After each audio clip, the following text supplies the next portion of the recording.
절대 저녁에 물을 참지 마세요.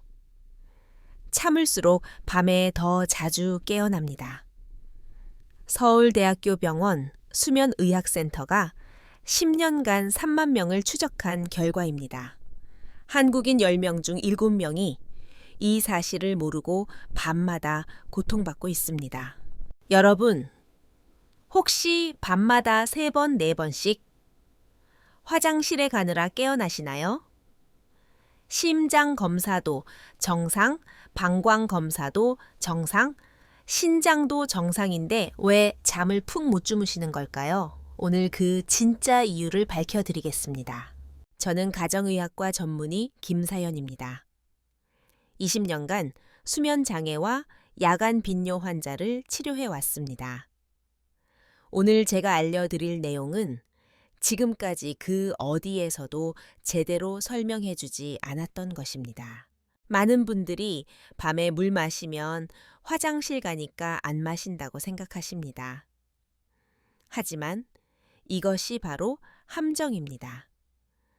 물을 참을수록 오히려 더 자주 깨어나게 됩니다. 왜 그런지, 그리고 어떻게 해결하는지 오늘 낱낱이 알려드리겠습니다. 오늘 영상에서는 크게 8가지를 말씀드리겠습니다. 첫째, 왜 검사가 정상인데도 밤에 자주 깨는지 그 숨겨진 원인. 둘째, 왜 물을 참으면 오히려 역효과가 나는지. 셋째, 왜 싱겁게 먹으면 부종과 야간뇨가 심해지는지. 넷째, 조용한 만성염증이 수면을 어떻게 망치는지. 다섯째, 자율신경 과민이 방광에 미치는 영향. 여섯째, 레몬의 놀라운 항염증 효과. 일곱째, 정확한 실천 방법 3가지. 여덟째, 실제 환자들의 변화 사례. 이 8가지입니다. 특히 7번째에서 알려드릴 간단한 방법 하나만 실천하시면 오늘 밤부터 달라질 수 있습니다. 돈 한 푼 들지 않습니다. 집에 있는 것으로 충분합니다. 손주들과 오래오래 건강하게 놀아주시려면 끝까지 시청해 주세요. 자, 먼저 첫 번째 이야기입니다. 왜 모든 검사가 정상인데도 밤에 자꾸 깨어나는 걸까요? 여러분 중에 혹시 이런 경험 있으신가요? 잠들기 전에 화장실을 다녀왔는데 한두 시간 만에 또 마려워서 깼다. 막상 가보면 소변량은 얼마 안 되는데도 깨어났다. 낮에는 2-3시간 회의해도 괜찮은데 밤에는 왜 이러는지 모르겠다. 이런 경험요. 많은 분들이 병원에 가십니다. 심장내과, 비뇨기과, 신장내과. 이곳저곳 다니시면서 검사를 받으십니다. 그런데 결과는 대부분 정상입니다. 의사들은 말합니다. 검사상 이상 없습니다. 나이가 드시면 다 그렇습니다. 그렇게 말씀하시고 끝납니다. 하지만 여러분은 여전히 밤마다 고통받고 계시죠. 대한비뇨의학회 발표에 따르면 야간 빈뇨 환자의 10명 중 6명은 방광이나 전립선에 아무 문제가 없습니다. 10명 중 6명입니다. 절반이 넘습니다. 그렇다면 대체 무엇이 문제일까요? 답은 바로 몸속 수분과 소금의 불균형입니다. 그리고 그로 인해 과민해진 신경입니다. 미세혈관의 조용한 염증도 원인입니다. 이것들이 진짜 범인입니다. 일반적인 검사에서는 이런 것들이 잘 드러나지 않습니다. 신장 기능 검사는 정상이고 방광 초음파도 깨끗합니다. 하지만 그 아래에서 문제가 조용히 진행되고 있는 겁니다. 우리 몸을 집안의 수도 시스템이라고 생각해 보세요. 수도관에 물이 충분히 흐르면 녹이 슬지 않습니다. 그런데 물이 부족하면 어떻게 될까요? 수도관이 막히기 시작합니다. 녹이 슬고 물때가 끼죠. 우리 혈관도 마찬가지입니다. 물이 부족해지면 혈액이 끈적끈적해집니다.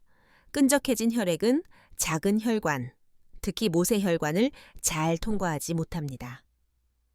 그러면 방광 주변의 신경에 산소와 영양분이 제대로 전달되지 않습니다.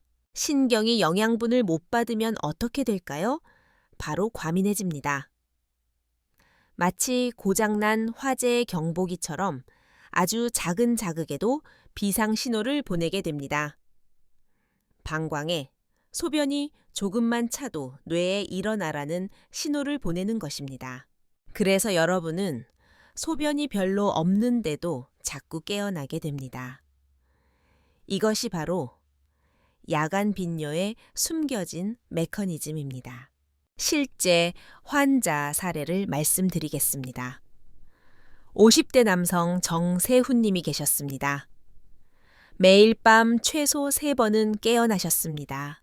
아침마다 머리가 천근만은 무겁고 온종일 피곤하다고 호소하셨죠. 정세훈님은 병원을 여러 군데 다니셨습니다. 신장내과에서 검사 받으셨습니다. 정상이었습니다. 비뇨기과에서 방광과 전립선 검사를 받으셨습니다. 역시 정상이었습니다. 심장내과에서도 검사 받으셨습니다. 심장도 건강했습니다. 의사들은 이상 없다고 했습니다.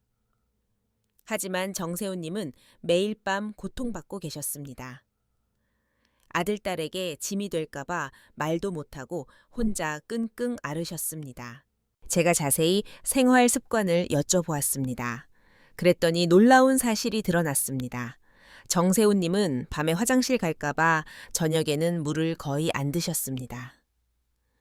목이 말라도 꾹 참았습니다. 또한 혈압 걱정에 저녁 식사는 거의 간을 안 했습니다. 완전히 싱겁게 드셨습니다. 건강을 위해서라고 생각하셨던 거죠. 아내분도 남편 건강을 위해 소금을 최대한 줄였다고 하셨습니다. 하지만 바로 이 2가지 습관이 밤잠을 망치고 있었습니다. 물을 참으니 혈액이 농축되었습니다. 소금을 줄이니 수분이 혈관 안에 못 머물고 밖으로 새어나갔습니다. 결국 신경은 과민해지고 밤새 화장실을 들락거리게 된 겁니다. 지금까지 왜 검사가 정상인데도 밤에 자주 깨는지 그 진짜 원인을 알아보았습니다. 정리하면요. 방광 문제가 아니라 수분과 소금의 불균형, 그리고 과민해진 신경이 문제였습니다. 그렇다면 왜 물을 참으면 역효과가 나는 걸까요? 2번째 이야기로 넘어가겠습니다. 물을 참으면 왜 오히려 더 자주 깨는지 자세히 설명드리겠습니다. 저녁에 물을 안 마시면 소변도 안 나온다.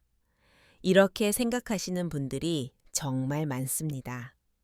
논리적으로는 맞는 것 같죠.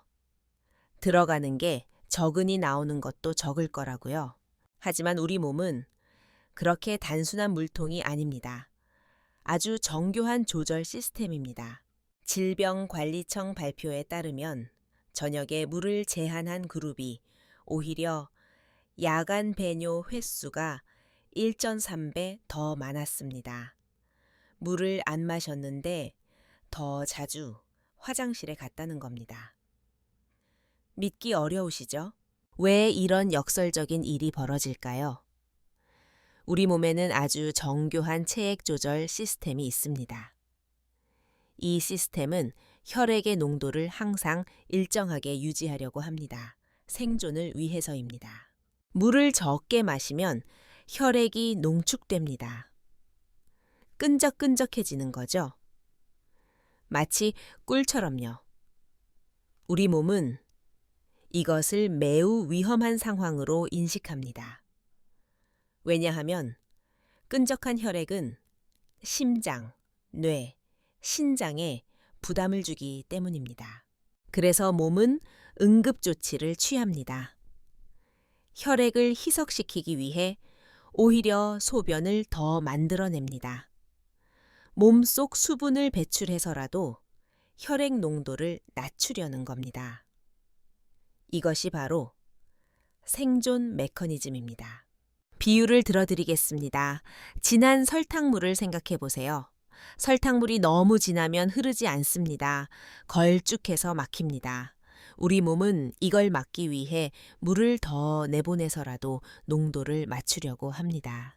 결과적으로 물을 참으면 참을수록 소변은 더 자주 마려워집니다. 특히 밤에 누우면 이 현상이 더 심해집니다. 왜냐하면 누우면 신장으로 가는 혈류량이 늘어나기 때문입니다. 여러분, 혹시 저녁에 목이 마른데도 참고 주무신 적 있으신가요? 아니면 식사 후 물을 일부러 안 드신 적 있으신가요? 자기 전에 물은 절대 안 된다고 생각하고 계신가요? 만약 그렇게 하고 계시다면 오늘부터 바꾸셔야 합니다. 물을 참는 것이 해결책이 아닙니다. 오히려 문제를 악화시키고 있는 겁니다. 70대 여성 김미정님의 사례를 말씀드리겠습니다. 김미정님은 밤에 4번씩 깨셨습니다. 자신의 신장이 망가지고 있다고 확신하셨습니다. 주변에 말하기도 부끄러우셨다고 합니다. 그런데 초음파 검사 결과 신장 모양과 기능은 완전히 정상이었습니다. 유일한 문제는 평소 물을 너무 적게 마신다는 것이었습니다. 하루에 물 3잔도 안 드셨습니다. 김미정님은 제게 이렇게 말씀하셨습니다. 선생님, 물 마시면 화장실 가야 하니까 아예 안 마셔요. 물만 마시면 소변이 마려워지는 것 같아요. 하지만 그게 바로 악순환의 시작이었습니다. 물을 안 마시니까 혈액이 농축되고 몸이 응급 반응을 일으켜 오히려 더 자주 화장실에 가게 된 겁니다. 제가 김미정님께 하루 물 섭취량을 조금씩 늘리라고 조언했습니다. 처음에는 반신반의하셨습니다. 정말요? 더 마시라고요? 그러면 더 자주 깨지 않을까요? 2주 후 다시 오셨을 때 표정이 완전히 달라져 있었습니다. 선생님, 정말 신기해요. 물을 더 마셨는데 밤에 덜 일어나요. 믿을 수가 없었어요. 김미정님의 야간 배뇨. 횟수는 4번에서 2번으로 줄었습니다. 3주 후에는 한두 번으로 더 줄었습니다. 손녀와 놀 때도 예전보다 훨씬 활기차셨습니다. 이것이 바로 인체의 신비입니다. 적게 넣으면 적게 나온다는 단순한 산수로 움직이지 않습니다. 오히려 충분히 마셔야 몸이 안정되고 밤잠도 편해집니다. 자, 여기까지 왜 물을 참으면 역효과가 나는지 설명드렸습니다. 정리하면요, 물이 부족하면 혈액이 농축되고 몸이 이를 희석시키려고 오히려 소변을 더 만들어 밤에 더 자주 깨게 됩니다. 그런데 물만 마시면 될까요? 아닙니다. 여기에 또 하나의 중요한 비밀이 있습니다. 바로 소금입니다. 3번째 이야기로 넘어가겠습니다. 많은 분들이 건강을 위해 싱겁게 드십니다. 고혈압 예방에 소금이 나쁘다고 들으셨죠? TV에서도 그렇게 말합니다. 물론 과도한 소금 섭취는 좋지 않습니다. 하지만 너무 적게 먹으면 또 다른 심각한 문제가 생깁니다. 대한고혈압학회 연구에 따르면 하루 소금 섭취량이 3g 이하인 분들은 오히려 심혈관 질환 위험이 1.7배 높았습니다. 소금을 너무 적게 먹어도 문제라는 겁니다. 놀라지 않으신가요? 왜 그럴까요? 소금. 정확히 말하면 나트륨은 우리 몸에서 아주 중요한 역할을 합니다. 혈관 안에 수분을 잡아두는 역할입니다. 집안의 정수기를 생각해 보세요. 정수기 안에 물이 머물러 있어야 필요할 때 쓸 수 있죠? 정수기 탱크가 새면 물이 다 빠져나갑니다. 소금은 바로 그 정수기 탱크 역할을 합니다. 혈관 안에 물이 머물도록 잡아주는 겁니다. 그런데 소금이 부족하면 어떻게 될까요? 물이 혈관 밖으로 새어나갑니다. 삼투압 원리 때문입니다. 고등학교 생물 시간에 배우셨죠? 물은 농도가 낮은 곳에서 높은 곳으로 이동합니다. 혈관 안 나트륨 농도가 낮으면 물은 농도가 높은 조직 쪽으로 빠져나갑니다. 그래서 낮에는 다리나 얼굴이 붓습니다. 오후가 되면 양말 자국이 깊게 패이시는 분들 계시죠? 바로 이것 때문입니다. 그런데 밤에 누우면 중력 영향이 사라집니다. 그러면 낮 동안 조직에 고여있던 물이 다시 혈관으로 돌아옵니다. 갑자기 늘어난 혈액량을 신장이 처리해야 합니다. 결과는요? 화장실에 가야 한다는 신호입니다. 여러분, 혹시 낮에 다리가 붓고 밤에 자주 화장실에 가시나요? 아침에는 괜찮은데 오후가 되면 발이 부어서 신발이 꽉 끼시나요? 이 두 가지가 같이 나타나면 소금 불균형일 가능성이 매우 높습니다. 싱겁게 드시는 습관이 오히려 문제를 일으키고 있을 수 있습니다. 60대 남성 장호영님의 사례입니다.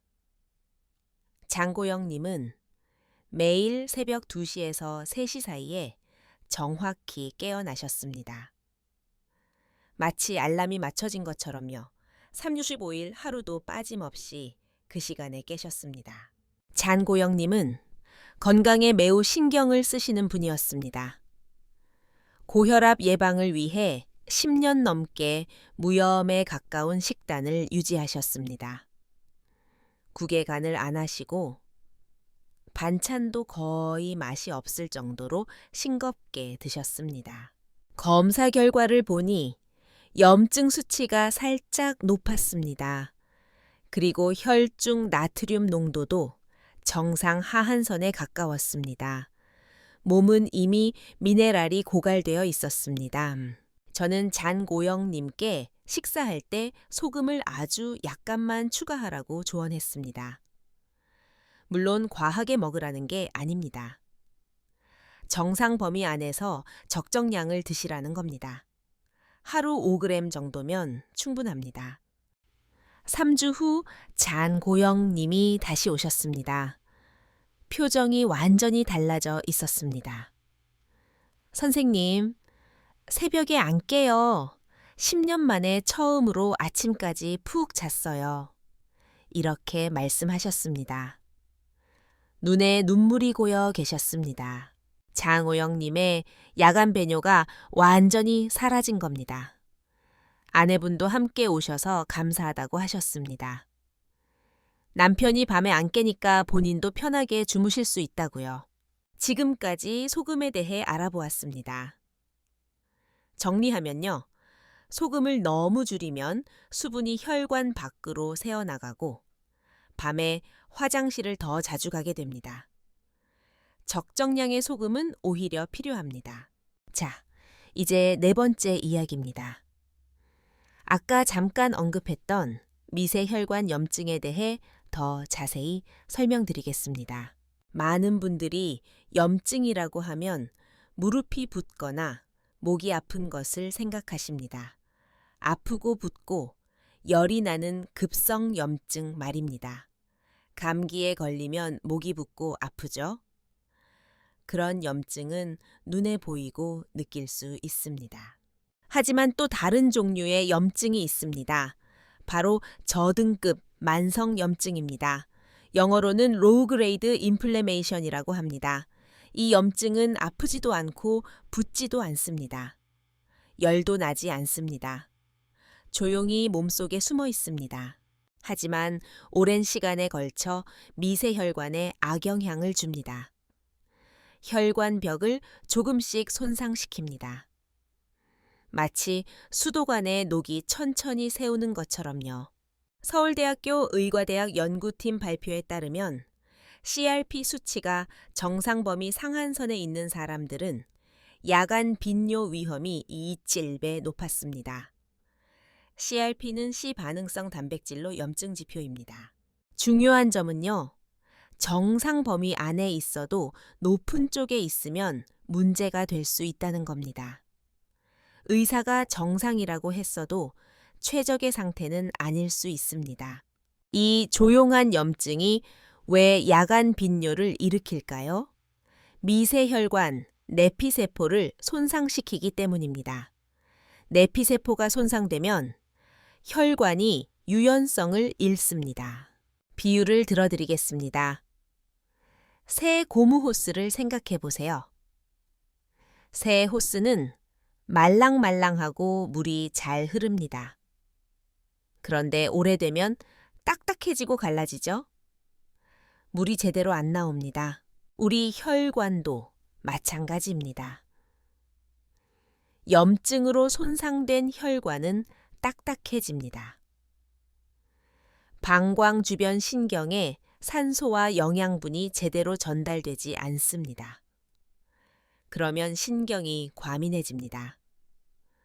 조금만 자극해도 뇌에 신호를 보냅니다. 일어나라. 화장실 가야 한다고요. 여러분, 혹시 평소에 쉽게 피로하시거나 손발이 차신가요? 아니면 작은 상처가 예전보다 잘 안 낫는다고 느끼신 적 있으신가요? 아침에 일어나면 몸이 뻣뻣하신가요? 이런 증상이 있다면 몸속에 조용한 염증이 있을 수 있습니다.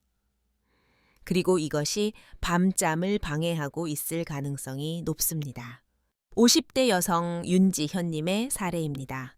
윤지현님은 항상 피곤하셨습니다. 아침에 일어나도 개운하지 않았습니다. 밤에 3번씩 깨셨고 다시 잠들기도 힘들었습니다. 윤지현님은 직장 생활을 하시면서 만성 스트레스를 받고 계셨습니다. 식사도 불규칙하셨고 운동도 못하셨습니다. 밤에 잠을 못 자니 낮에는 더 피곤하고 악순환이 반복되었습니다. 검사 결과 CRP 수치가 정상 상한선에 가까웠습니다. 의학적으로 치료가 필요한 수준은 아니었지만 최적의 건강 상태도 아니었습니다. 저는 윤지현님께 한염증 효과가 있는 음식을 권했습니다. 레몬, 생강, 녹색 잎채소 같은 것들이요. 그리고 오늘 알려드릴 따뜻한 소금물에 레몬을 넣어 마시라고 했습니다. 4주 후 윤지현 님이 다시 오셨습니다. 선생님, 아침에 일어나면 머리가 맑아요. 예전에는 일어나기 싫었는데 이제는 그래도 괜찮아요. 밤에 한 번만 깨거나 아예 안 깨는 날도 있어요. 염증 수치도 낮아져 있었습니다. 정상 범위 중간 정도로 내려왔습니다. 지금까지 미세혈관 염증에 대해 알아보았습니다. 정리하면요. 조용한 만성 염증이 미세혈관을 손상시키고 신경을 과민하게 만들어 밤에 자주 깨게 합니다. 5번째 이야기로 넘어가겠습니다. 자율신경계에 대해 설명드리겠습니다. 자율신경이라는 말 들어보셨죠? 우리가 의식하지 않아도 저절로 작동하는 신경입니다. 심장이 뛰고 숨을 쉬고 음식을 소화하는 것, 천을 조절하고 땀을 흘리는 것, 모두 자율신경이 담당합니다. 자율신경은 크게 2가지로 나뉩니다. 교감신경과 부교감신경입니다. 교감신경은 긴장과 활동을 담당합니다. 위험 상황에서 심장을 빨리 뛰게 하고 근육에 힘을 줍니다. 싸우거나 도망칠 준비를 시키는 거죠. 부교감 신경은 이완과 휴식을 담당합니다. 소화를 시키고 몸을 회복시킵니다. 잠을 잘 수 있게 해주는 것도 부교감 신경입니다. 방광도 자율신경의 지배를 받습니다. 정상적인 상태에서는 방광에 소변이 어느 정도 차야 신호가 갑니다. 보통 300에서 400ml 정도요. 그래야 밤새 편히 잘 수 있습니다. 그런데 자율신경이 과민해지면 어떻게 될까요? 교감신경이 항진되면 몸이 항상 긴장 상태입니다. 방광의 소변이 100ml만 차도 바로 신호를 보냅니다. 마치 고장난 화재 경보기가 연기도 없는데 울리는 것과 같습니다. 대한신경과학회 연구에 따르면 자율신경 불균형이 있는 사람은 야간 빈뇨 위험이 2.8배 높았습니다. 자율신경 건강이 수면에 직접 영향을 준다는 뜻입니다. 무엇이 자율신경을 과민하게 만들까요? 여러 가지가 있습니다. 첫째, 만성 스트레스입니다. 스트레스를 받으면 교감신경이 항진됩니다. 이것이 오래 지속되면 자율신경 균형이 깨집니다. 둘째, 수면 부족입니다. 잠을 못 자면 몸이 회복할 시간이 없습니다. 자율신경도 지칩니다. 셋째, 수분 불균형입니다. 아까 설명드렸듯이 물이 부족하면 혈액이 농축되고 몸이 스트레스 반응을 일으킵니다. 자율신경이 흔들립니다. 넷째, 미네랄 부족입니다. 소금, 즉 나트륨이 부족하면 자율신경 전달이 원활하지 않습니다. 칼륨, 마그네슘도 마찬가지입니다. 여러분, 혹시 잠자리에 누우면 이유 없이 심장이 두근거리시거나 손발이 차가워지신 적 있으신가요? 아니면 사소한 소리에도 깜짝 놀라서 잠이 깨신 적 있으신가요? 잠들기 전에 머릿속이 복잡해서 잠이 안 오시나요? 이런 증상이 있다면 자율신경이 과민해져 있을 가능성이 높습니다. 그리고 이것이 야간 빈뇨의 원인일 수 있습니다. 60대 남성 박정수님의 사례입니다. 박정수님은 잠자리에 누우면 이유 없이 불안하셨습니다. 심장이 빨리 뛰고 잠이 잘 안 오셨습니다. 겨우 잠들어도 2~3시간마다 깨어나셨습니다. 깨면 다시 잠들기도 힘들었습니다. 박정수님은 젊었을 때부터 일을 많이 하셨습니다. 은퇴 후에도 쉬지 못하고 이것저것 신경 쓰셨습니다. 평생 가족을 위해 열심히 사셨던 겁니다. 검사 결과 심장에는 아무 문제가 없었습니다.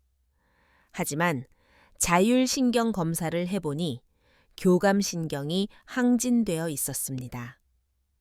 쉽게 말해 몸이 항상 긴장 상태라는 뜻입니다. 휴식 모드로 잘 전환이 안 되는 거죠. 저는 박정수님께 잠들기 전 이완 루틴을 권했습니다. 그리고 따뜻한 소금물을 천천히 마시라고 했습니다. 따뜻한 물이 부교감 신경을 활성화시켜 긴장을 풀어주기 때문입니다. 지나 3주 후 박정수님이 다시 오셨습니다. 표정이 한결 편안해 보이셨습니다. 선생님, 잠자리에 누우면 예전처럼 두근거리지 않아요. 밤에도 한 번만 깨거나 아예 안 깨요. 오래간만에 꿈도 꿨어요. 박정수님, 아내분도 함께 오셨습니다.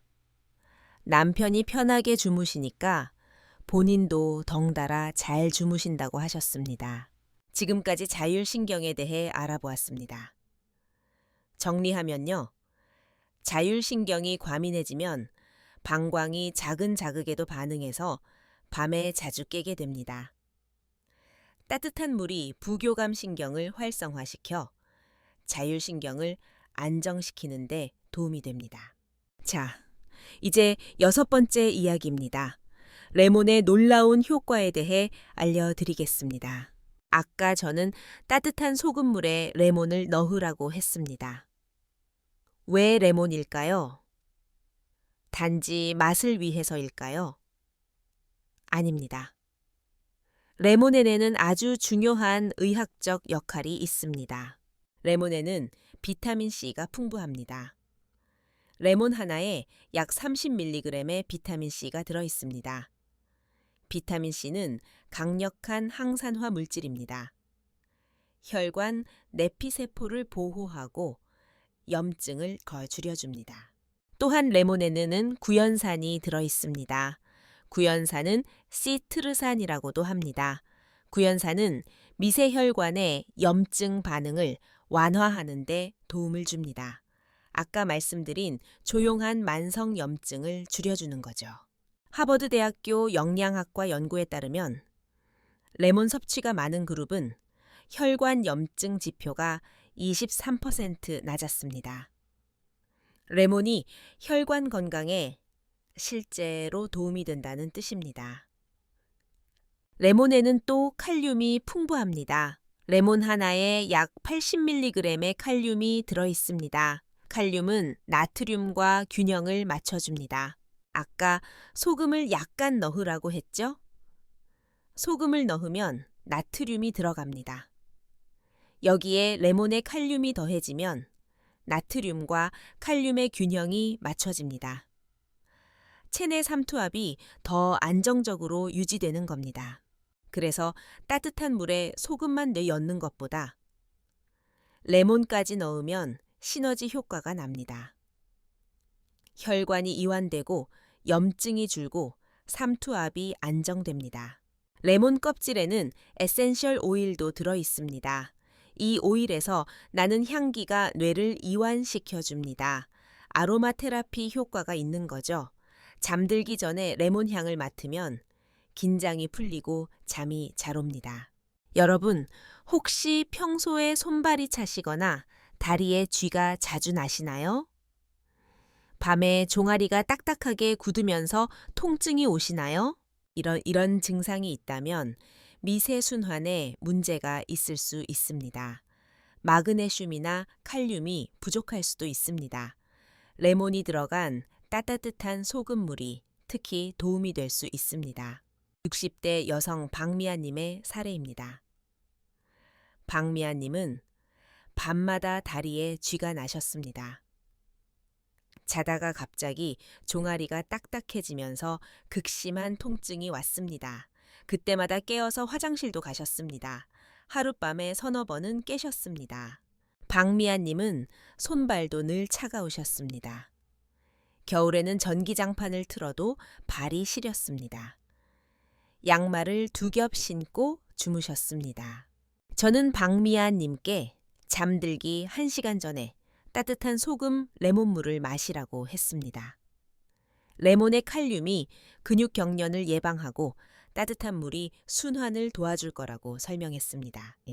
일주일 후 박미아님이 전화를 주셨습니다. 선생님, 다리에 쥐가 안 나요. 손발도 따뜻해졌어요. 밤에 2번 정도만 깨요. 목소리가 밝으셨습니다. 2주 후에는 1번만 깨거나 아예 안 깨는 날도 생겼습니다. 양말 없이도 주무실 수 있게 되셨습니다.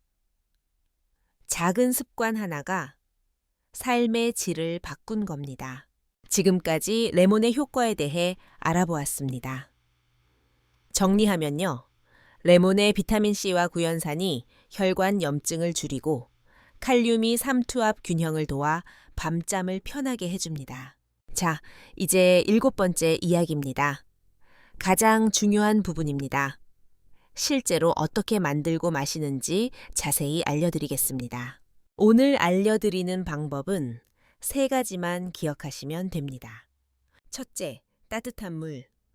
둘째, 소금 1꼬집. 셋째, 레몬 1조각. 이것이 전부입니다. 복잡한 거 없습니다. 비싼 것도 필요 없습니다. 집에 있는 것으로 충분합니다. 먼저 마시는 시간입니다. 잠들기 딱 1시간 전이 가장 좋습니다. 왜 1시간 전일까요? 물과 소금과 미네랄이 흡수되어 혈류로 분배되려면 시간이 필요합니다. 위에서 흡수되고 혈관으로 들어가고 온몸에 퍼지려면 최소 30분에서 1시간이 걸립니다. 1시간 전에 마시면 딱 맞습니다. 너무 늦게 마시면 안 됩니다. 바로 눕기 직전에 마시면 몸이 수분을 조절할 시간이 없습니다. 오히려 방광이 직접 자극받아 역효과가 날 수 있습니다. 그러니 잠들기 1시간 전이라는 것 꼭 기억해 주세요. 둘째, 물의 온도입니다. 반드시 따뜻해야 합니다. 차가운 물도 안 되고 너무 뜨거운 물도 안 됩니다. 차가운 물은 혈관을 수축시킵니다. 냉장고에서 막 꺼낸 물을 마시면 위와 장의 혈관이 움츠러듭니다. 순환을 방해합니다. 우리가 원하는 이완 효과와 정반대죠. 너무 뜨거운 물도 안 됩니다. 혀가 데일 정도로 뜨거운 물은 위 점막을 자극합니다. 교감신경을 항진시킵니다. 몸을 긴장하게 만듭니다. 적당한 온도가 중요합니다. 1000보다 약간 높은 정도가 좋습니다. 마시면 몸이 이완되는 느낌이 드는 온도요. 추운 겨울날 따뜻한 물에 손을 담갔을 때 느껴지는 그 기분 좋은 온기. 그 정도면 됩니다. 따뜻한 물이 식도를 타고 내려가면 몸이 이제 쉴 시간이구나 하고 인식합니다. 부교감 신경이 활성화됩니다. 긴장이 풀리기 시작합니다. 셋째, 소금의 양입니다. 많은 분들이 이 부분을 걱정하십니다. 혈압이 올라가지 않을까요? 심장에 안 좋지 않을까요? 걱정하지 마세요. 필요한 양은 아주 적습니다. 엄지와 검지로 살짝 집은 정도. 티스푼 반도 안 됩니다. 1g도 안 됩니다. 혀끝에 대면 짠맛이 거의 안 느껴지거나 아주 미세하게 느껴지는 정도입니다. 뭔가 들어갔나 하는 정도요. 짭짤한 맛이 나면 너무 많이 넣은 겁니다. 이 정도 양은 혈압에 영향을 주지 않습니다. 오히려 탈수를 막아서 혈압 안정에 도움이 될 수 있습니다. 혈액이 농축되면 심장이 더 힘들게 일해야 하거든요. 적당한 수분과 소금이 오히려 심장 부담을 줄여줍니다. 넷째, 레몬입니다. 아주 얇게 썬 한 조각이면 충분합니다. 두께 3에서 5mm 정도요. 따뜻한 물에 띄우면 레몬 껍질에 에센셜 오일이 퍼지면서 은은한 향이 납니다. 이 향기가 뇌를 이완시켜줍니다. 레몬이 없으면 레몬즙 반 티스푼으로 대체할 수 있습니다. 마트에서 파는 레몬즙도 괜찮습니다. 하지만 가능하면 생레몬을 권합니다. 껍질에 있는 성분까지 우러나오기 때문입니다. 다섯째, 마시는 방법입니다. 천천히 마셔야 합니다. 벌컥벌컥 원샷 하시면 안 됩니다. 5분에서 10분에 걸쳐 조금씩 마시세요. 천천히 마시면 위가 갑자기 팽창하지 않습니다. 자율신경도 놀라지 않습니다. 몸이 천천히 수분을 받아들입니다. 편안하게 앉아서 마시세요. 가능하면 조용한 곳에서요. TV를 끄고 휴대폰도 내려놓으세요. 이 시간을 하루를 마무리하는 의식처럼 생각하세요. 자, 정리하겠습니다. 실천 방법 3가지입니다. 첫째, 잠들기 1시간 전에 마신다. 둘째, 따뜻한 물 1컵에 소금 1꼬집을 넣는다. 셋째, 레몬 1조각을 띄우고 천천히 마신다. 우연히 하니디. 이것이 전부입니다. 어렵지 않죠? 돈도 안 듭니다. 특별한 도구도 필요 없습니다. 오늘 저녁부터 바로 시작할 수 있습니다. 손주들과 오래오래 건강하게 지내시려면 오늘부터 실천해 보세요. 자식분들께 짐 되지 않고 당당하게 건강한 노년을 보내시려면 이 작은 습관부터 시작하세요. 지금까지 실천 방법을 알아보았습니다. 정리하면요. 잠들기 한 1시간 전 따뜻한 물 1컵에 소금 한 꼬집 레몬 1조각. 이 3가지만 기억하시면 됩니다. 자, 이제 8번째 마지막 이야기입니다. 실제로 이 방법을 사용한 분들의 변화 사례를 더 말씀드리겠습니다. 70대 남성 한정은님의 사례입니다. 한정은님은 매일 아침 머리가 무겁고 눈이 따끔거렸습니다. 밤새 제대로 못 주무셔서 그런 것 같다고 하셨습니다. 하룻밤에 4번씩 깨셨습니다. 새벽 1시, 3시, 4시, 5시 이렇게 정확하게 깨셨습니다. 한정은님은 손주가 2 있으셨습니다. 손주들과 놀아주고 싶은데 피곤해서 벤치에만 앉아 계셨습니다. 손주들이 할아버지 왜 안 놀아줘? 하면 마음이 아프셨다고 합니다. 저는 한정은님께 따뜻한 소금 레몬물을 권했습니다. 한정은님은 처음에 반신반의하셨습니다. 물을 마시면 더 자주 깨지 않을까요? 이렇게 물으셨습니다. 저는 지금까지 설명드린 메커니즘을 알려드렸습니다. 물을 참으면 오히려 역효과가 난다고요. 한정은님은 한번 해보겠다고 하셨습니다. 일주일 후 한정은님이 다시 오셨습니다. 표정이 완전히 달라져 있었습니다. 선생님, 아침에 머리가 맑아요. 눈도 안 따끔거려요. 오래간만에 개운하게 일어났어요. 이렇게 말씀하셨습니다. 첫 주에는 야간 배뇨 횟수가 4번에서 3번으로 줄었습니다. 그것만으로도 한정은님은 감격하셨습니다. 2주차에는 2번으로 줄었습니다. 새벽에 1번, 아침에 1번. 그 정도면 충분히 견딜 만하다고 하셨습니다. 3주차에는 1~2번으로 줄었고 어떤 날은 1번도 안 깨고 아침까지 푹 주무셨습니다. 한정은님은 10년 만에 처음이라고 하셨습니다. 한정은님은 이렇게 말씀하셨습니다. 오래간만에 손주랑 공원에서 뛰어놀았어요. 예전에는 피곤해서 벤치에만 앉아 있었는데 이제는 같이 놀 수 있어요.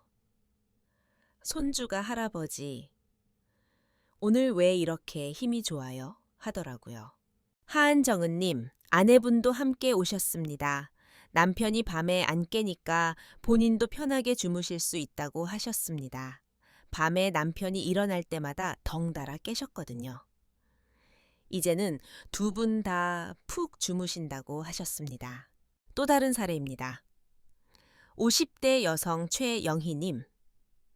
최영희님은 밤에 2~3번 깨셨습니다. 깨면 다시 잠들기가 너무 힘들었습니다. 1시간, 2시간씩 천장만 보다가 겨우 잠들었습니다. 아침에 일어나면 온종일 피곤하셨습니다. 최영희님은 갱년기도 겪고 계셨습니다. 호르몬 변화로 잠이 더 안 온다고 하셨습니다. 여러 가지가 겹쳐서 힘드셨습니다. 저는 최영희님께 같은 방법을 권했습니다. 최영희님은 성실하게 실천하셨습니다. 3일차부터 변화를 느꼈다고 하셨습니다. 잠자리에 누우면 손발이 금방 따뜻해졌습니다. 예전에는 양말 신고 자도 발이 차가웠는데요. 이제는 양말 없이도 금방 따뜻해진다고 하셨습니다. 일주일 후에는 야간 배뇨가 1번으로 줄었습니다. 깨더라도 다시 잠드는 게 훨씬 쉬워졌습니다. 예전처럼 1시간씩 뒤척이지 않으셨습니다. 2주 후에는 아예 안 깨는 날이 생겼습니다. 아침까지 푹 주무신 겁니다. 최영희님은 믿을 수가 없다고 하셨습니다. 최영희님은 이렇게 말씀하셨습니다. 아침에 일어나면 개운해요. 오래간만에 하루 종일 활기차게 지냈어요. 남편이 요즘 뭐 먹냐고 물어봐요. 얼굴이 달라졌대요. 이런 사례들이 정말 많습니다. 공통점이 있습니다. 첫째, 모두 검사상 이상이 없는데 밤에 자주 깨시는 분들이었습니다. 둘째, 물을 참거나 너무 싱겁게 드시는 습관이 있었습니다.